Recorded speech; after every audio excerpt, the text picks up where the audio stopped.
He was a very big personality, and when he would come in the classroom, he never walked into the classroom. He exploded in the classroom. You would know in 2 seconds, good Christopher Day, or it's going to be a bad Christopher Day. Y'all had that kid before, right?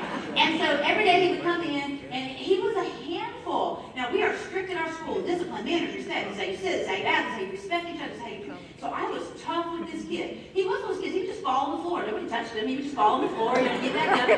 He was that kid, but he wasn't going because he was so desperately to make friends, he was off-putting. He would come on too strongly.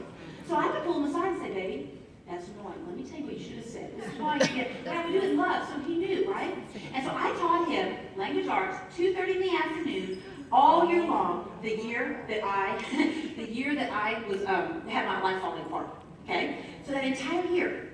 And so, that afternoon, on a Friday afternoon, I get a phone call, I go to the front office, they say, congratulations, Kim, you are the finalist for a teaching award. There will be 7 judges in your room at 2:30 on Monday. And so I hang up the phone, and the first thing I think is, I gotta get here out of my class. Okay? Don't you judge me. As I'm walking down the hallway, thinking I gotta get on the 7th moment, that's what I'll do. And I go and I sit down in my chair, and of course I feel so convicted. I'm like, yeah, they're not coming to see if you're a perfect teacher or you get a perfect classroom. They're coming to see how you deal with the Christophers. So that weekend I planned a really great lesson. That Monday morning I went around to all the homerooms where I had kids, and I said, hey y'all, there's going to be 7 judges in my room at 2:30 this afternoon. It's real important to me, but I know you'll be great. And we went, I said, okay, Christopher. So that afternoon came, the kids were all entering. And they have to all enter this way. And I'm reading all the judges, and I'm reading all the students like I normally do. And one of the judges, I don't know if this ever made it here, but one of the judges, she was our former state school superintendent. This is many years ago. She went to prison because she embezzled state funds to get a facelift. True story. She's in prison now, but she looks fabulous.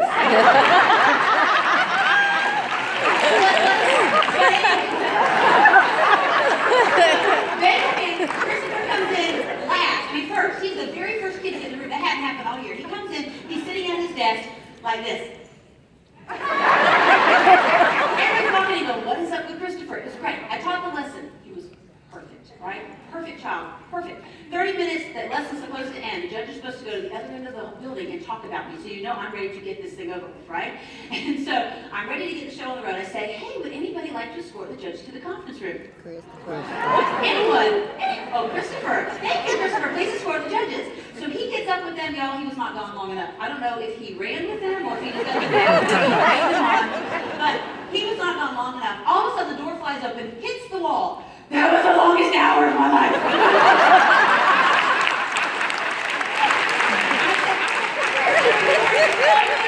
Awesome. Thank you so much.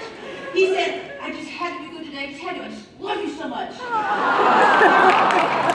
I know y'all make kids say great things to you too, but I tell you that story because I realized in that moment that it was taking every fiber of every ounce of his being to be what I wanted him to be, right? And he did give it, and I still expected it of him, but I realized that that was what was in his heart.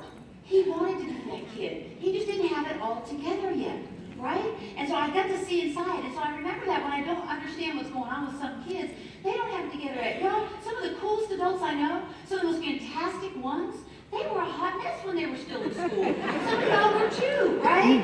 And so you have to believe with everything that you are planting seeds. Seeds that will one day take root. Seeds that one day will make a difference. Even if you don't get to see it happen, you have to believe it's going to happen one day.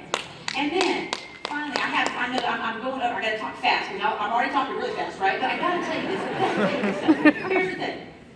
I know some of you know that we travel with our students. It's a huge blessing, and I'm so grateful to be able to do it. I want to tell you a story about a trip, but don't be hating if you don't get to take this trip, because that's not the whole story, okay? So here's the thing. We take our 8th grade students each year to a place called Soweto, South Africa. Now, most of you have probably heard of Soweto, South Africa. You can see Nelson Mandela's home there. You probably may not know the history. If you don't, I encourage you to learn it. It deserves so much time, and I don't have it. So it's really, really a beautiful history, a rich history, but a painful history as well.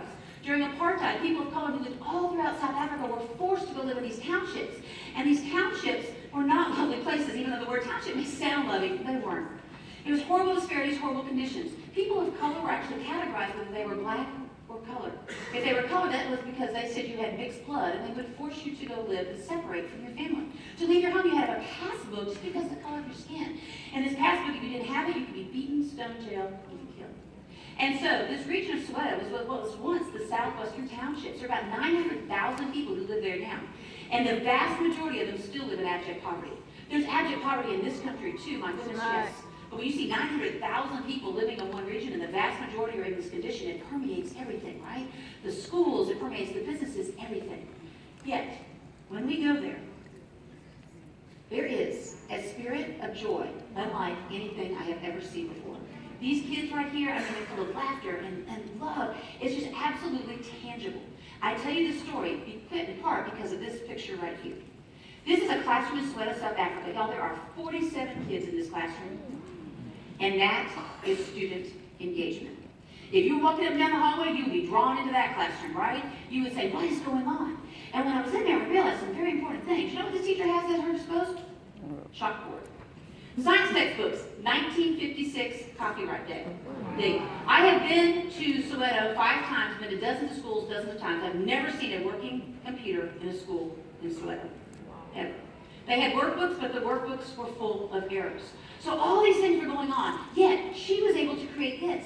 How? Because at the end of the day, if you take away all else and nothing else remains, there is one thing that you have that is the most important of all, and that is this.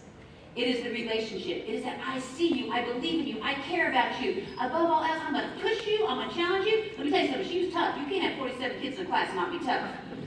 But when I look at you, I don't just see who you are, I see what you can become. That's right. And because of it, these kids would do anything. And so we've grown close to some of the kids there. This little boy is Sabello, an artist and a dreamer, and he'd always get this faraway look, talking about all the things that he hoped to become one day. Carried his little sketchbook with him everywhere. This is Pacamani. He's a class clown, so funny. He would always make everybody laugh, and then you'd look back, and there was all this sadness behind the bravado. And then this is Sisipo. His name means gift. He was an old soul in this little boy's body. And whenever he spoke, everybody would just gather around him to hear what wise things that Sisipo had to say. And so, we were there on the last night, and we're having a conversation, and my kids say, Sisipo, what happens after high school? And Sisipo, who's never had a loss for words, his eyes filled up with these tears, and then he put his head down, and they bounced off his plate. And it haunted me. It haunted me so badly because I thought, if nobody ever leaves here and gets the education they deserve, how can anybody ever come back and fix it? And so sometimes you have fear because you know what you should do, you feel like it's your puzzle piece, but you're afraid to get out of that box. You're afraid to step out and do what you're going to do. For me, I figured out part of my puzzle piece, and I decided not to be afraid. Sometimes that voice that tells you to do things can tell you to do things that are the most magnificent things you've ever imagined. Right. These little boys right now, well, these little boys are now my 3 sons.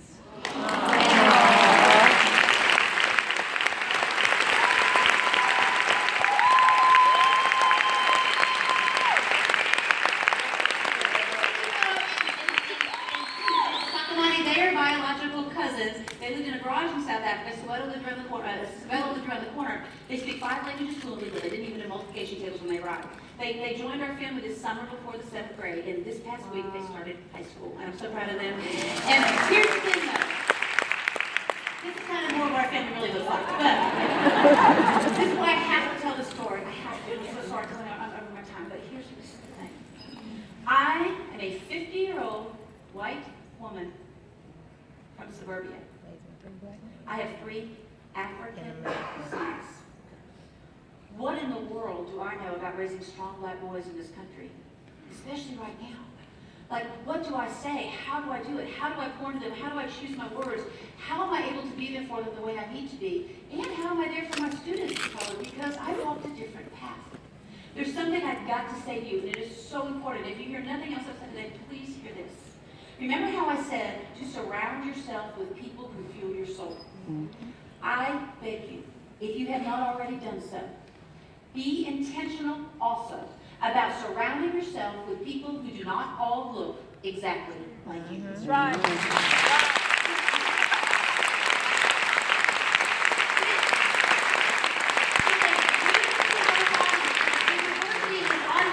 But we go through the life, the day-to-day and the pleasantries of our lives, but do we ever really sit down and say, help me understand?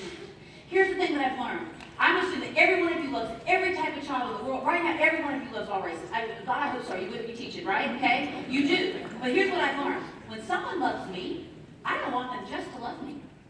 I also want them to understand me. That's right. True, right? Think about people you're like, how do you not get, I know you love me, that's not the point. How do you not see this the way I do? You not get what I'm trying to say to you. Think about when you were a teenager, nobody understood anything you were doing, right? But even like people that you love who walked a similar path. So what we have got to do is raise up a generation who does better than us, and we've got to start by showing it.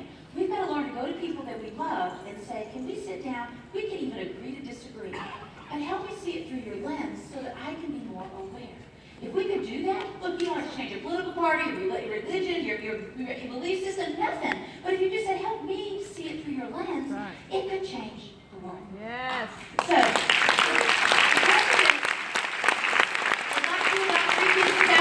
although I highly recommend it. Okay, the point of this is this. You don't have to. When the first day of school comes, you're going to have kids in your classroom who need you just as much.